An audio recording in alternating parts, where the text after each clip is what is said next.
డబ్బే ఉండదు. ఇంతకుముందు మహాకూటమి పెట్టారుగా, అప్పుడు కూడా ఉమ్మడి ఆంధ్రప్రదేశ్లో ఉన్నప్పుడు మహాకూటమి పెట్టినప్పుడు రాజశేఖర రెడ్డి గారు గెలవలేదా?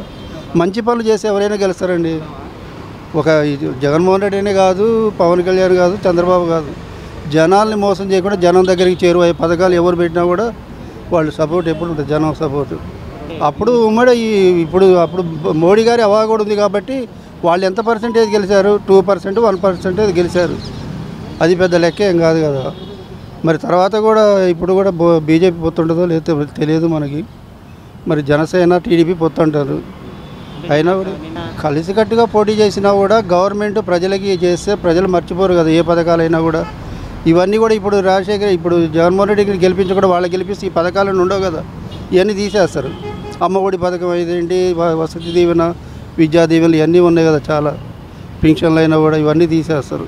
అందుకే వచ్చినాయి. అది జన్మభూమి కమిటీల ద్వారా, అది వాళ్ళ పార్టీ అనుకున్న వాళ్ళకి కొంతమందికి ఇచ్చాడు. అందరికీ ఎక్కడిచ్చారు?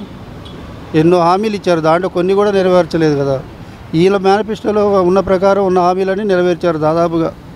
ఇక దాని తోడు ఈ కరోనా ఒకటి దెబ్బ కొట్టడం, చాలా ఆర్థికంగా దెబ్బతింటాం. అదే కరోనా లేకుండా ఉంటే ఇంకా బాగుండేది. అయినా కూడా కరోనా టైంలో కూడా సంక్షేమ పథకాలు ప్రతి ఇంటికి అందజేశారు.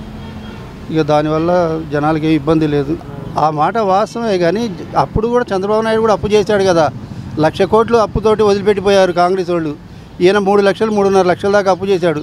అవి ఎవరికి పెట్టాడు పథకాలు? జగన్మోహన్ రెడ్డి అప్పు చేస్తాడు, మీట నొక్కితే జనం చేతులకు వస్తానే తప్ప ఆయన స్వార్థంగా ఏం వాడుకోవట్లేదుగా. ప్రతిదీ లెక్కే ఉంటుంది కదా. ఈ దీవెనకి, ఈ పథకాలకి ఇన్ని వేల కోట్లు ఖర్చు పెట్టినట్టుగా మరి ఎక్కడ తేడా ఉంటుంది చెప్పండి. అప్పు చేశాడు, చేసినా కూడా జనంకే పెడతాడు కదా. అప్పుడు అప్పు చేసినప్పుడు చంద్రబాబు నాయుడు ఎవరికి పెట్టాడు?